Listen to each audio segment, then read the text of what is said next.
Tata Motors corona తర్వాత 70 rupees నుంచి around 1100 rupees వరకు పెరిగి 16 టైమ్స్ రిటర్న్స్ డెలివర్ చేసింది. అక్కడ నుంచి 45% వరకు కరెక్ట్ అయ్యింది. కానీ మీరు అబ్జర్వ్ చేస్తే చాలా ఫాల్ అవ్వడం టాటా మోటార్స్ స్టాక్కి కొత్త ఏం కాదు. ఈ స్టాక్ 2015 నుంచి 2020 వరకు ఏకంగా 90% వరకు కరెక్ట్ అయ్యింది. సో మళ్ళీ 90% వరకు కరెక్ట్ అయ్యే ఛాన్సెస్ ఉన్నాయా లేదా స్టాక్ త్వరలో రికవర్ అవ్వబోతుందా అని తెలుసుకుందాం.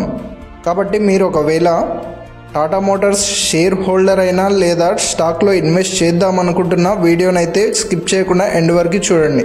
మన ఛానల్కి ఫస్ట్ టైం వచ్చినట్లయితే ఛానల్కి సబ్స్క్రైబ్ చేసుకొని పక్కనే ఉన్న బెల్ బటన్ని యాక్టివేట్ చేసుకోండి. ఇంకా ఏమాత్రం లేట్ చేయకుండా వీడియోలోకి వెళ్ళిపోదాం. టాటా మోటార్స్ కంపెనీ చేసే బిజినెస్ అనేది 4 కేటగిరీస్గా చూడొచ్చు. నెంబర్ 1 వచ్చేసి టాటా కమర్షియల్ వెహికల్స్. ఈ కంపెనీ ఇండియాలోనే లార్జెస్ట్ కమర్షియల్ వెహికల్ మ్యానుఫ్యాక్చరర్గా ఉంది. Number 2 Tata passenger vehicles. ఈ కేటగిరీలో టాటా మోటార్స్ కంపెనీ అనేది 3rd పొజిషన్లో ఉంది. Number 4 vehicle finance business. Tata మోటార్స్లో వెహికల్ తీసుకునే వాళ్ళకి ఫినాన్సింగ్ సొల్యూషన్స్ని ప్రొవైడ్ చేస్తుంది. ఈ కంపెనీ యొక్క 2024 రెవెన్యూలో కమర్షియల్ వెహికల్ కేటగిరీ నుంచి 18%, ప్యాసింజర్ వెహికల్ నుంచి 12% ఉంటే జాగ్వార్ ల్యాండ్ రోవర్ నుంచి ఏకంగా 68% కంట్రిబ్యూట్ చేసింది. దీన్ని బట్టి జాగ్వార్ ల్యాండ్ రోవర్ బిజినెస్ అనేది టాటా మోటార్స్కి హార్ట్ లాగా అనుకోవచ్చు. సో ఈ జాగ్వార్ ల్యాండ్ రోవర్ బిజినెస్ని మనం మెయిన్గా అబ్జర్వ్ చేయాలి. ఒకవేళ జాగ్వార్ ల్యాండ్ రోవర్ సేల్స్ అనేవి ఇంపాక్ట్ అవుతే స్టాక్ ప్రైస్ అనేది చాలా ఎఫెక్ట్ అవుతుంది. ఏ కంట్రీలో అయినా ఆటో సేల్స్ అనేవి పెరగాలంటే ఇంట్రెస్ట్ రేట్స్ అనేవి తక్కువగా ఉండాలి. సో దట్ కన్జ్యూమర్ సెంటిమెంట్ అనేది పాజిటివ్గా ఉంటుంది. అండ్ ఈ ఆటో సెక్టర్ అనేది క్లియర్గా సైక్లికల్ బిజినెస్.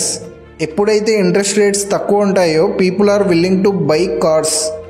దానివల్ల సేల్స్ ఇంక్రీజ్ అవుతాయి. దానివల్ల స్టాక్ ప్రైస్ కూడా పెరుగుతుంది. టాటా మోటార్స్లో 18% కాంట్రిబ్యూట్ చేసే కమర్షియల్ వెహికల్స్ సెగ్మెంట్ డిమాండ్ అనేది మెయిన్గా గవర్నమెంట్ చేసే క్యాపెక్స్ మీద డిపెండ్ అయి ఉంటుంది. గవర్నమెంట్ క్యాపెక్స్ చేస్తే గూడ్స్, అగ్రికల్చర్, ఇండస్ట్రియల్ ఇన్ఫ్రాస్ట్రక్చర్ వీటన్నింటి కోసం డిఫరెంట్ ప్లేసెస్కి చేర్చడానికి కమర్షియల్ వెహికల్ అనేది చాలా అవసరం. కాబట్టి 2024లో చూస్తే హై ఇంట్రెస్ట్ రేట్స్ ఇంకా లో క్యాపెక్స్ ఉండడం వల్ల ఆటో ఇండస్ట్రీ అంతా డౌన్ టర్న్ అయింది. కాబట్టి వీళ్ళ సేల్స్లో ఎప్పుడైతే డ్రాప్ కనిపించిందో అప్పటి నుంచి స్టాక్ ప్రైస్లో ఫాల్ కనిపించింది. ఇదంతా కేవలం కమర్షియల్ వెహికల్ ఇంకా ప్యాసింజర్ వెహికల్ సెగ్మెంట్లో మాత్రమే. ఈ కంపెనీ చేసే main business Jaguar Land Rover. దాని విషయానికి వస్తే luxury brands like BMW, Volkswagen, Porsche, Bentley వంటి వాటితో కాంపిటీషన్ అనేది పెరిగింది. అంతేకాకుండా Jaguar Land Rover market share అనేది వేరే లగ్జరీ బ్రాండ్స్తో పోలిస్తే చాలా తక్కువ. And present Jaguar Land Rover కార్స్లో ఇంటర్నల్ కంబషన్ ఇంకా హైబ్రిడ్ కార్స్ మాత్రమే ఉన్నాయి. కానీ కంప్లీట్ ఈవీ వెహికల్స్ని అయితే ఇప్పటి వరకు లాంచ్ చేయలేదు. ఈ కంపెనీ సేల్స్ అనేవి మెయిన్గా UK, US, చైనా ఇంకా యూరప్ నుంచి వస్తుండడంతో ఆ కంట్రీస్ అన్నీ కూడా ఎక్కువగా ఈవీ కార్స్కి ప్రిఫరెన్స్ ఇస్తున్నాయి.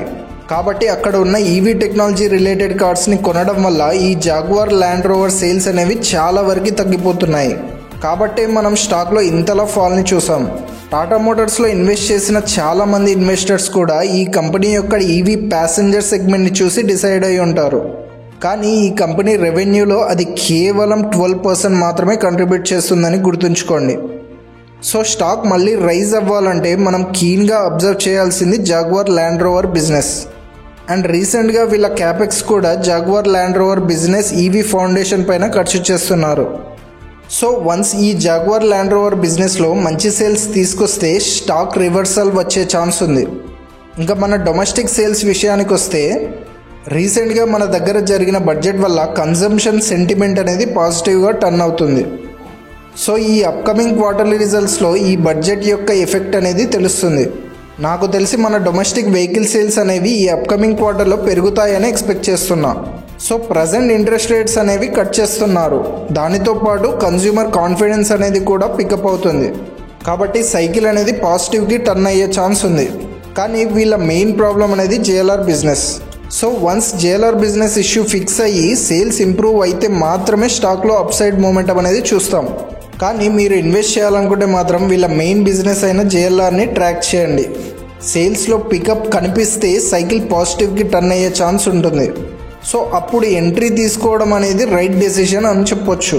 ఒకవేళ అప్కమింగ్ JLR సేల్స్ అనేవి తగ్గుతూ డొమెస్టిక్ బిజినెస్లో ఇంప్రూవ్మెంట్ కనిపించినా కూడా స్టాక్ రివర్సల్ అనేది ఎక్స్పెక్ట్ చేయలేము, బికాజ్ వీళ్ళ JLR మార్కెట్ షేర్ అనేది ఎక్కువగా ఉంది. సో ఇది గైస్ మన వీడియో, ఎలా అనిపించిందో కామెంట్ చేయండి. అలాగే నెక్స్ట్ ఏ స్టాక్ పైన అనాలిసిస్ చేయాలనేది కామెంట్ చేయండి.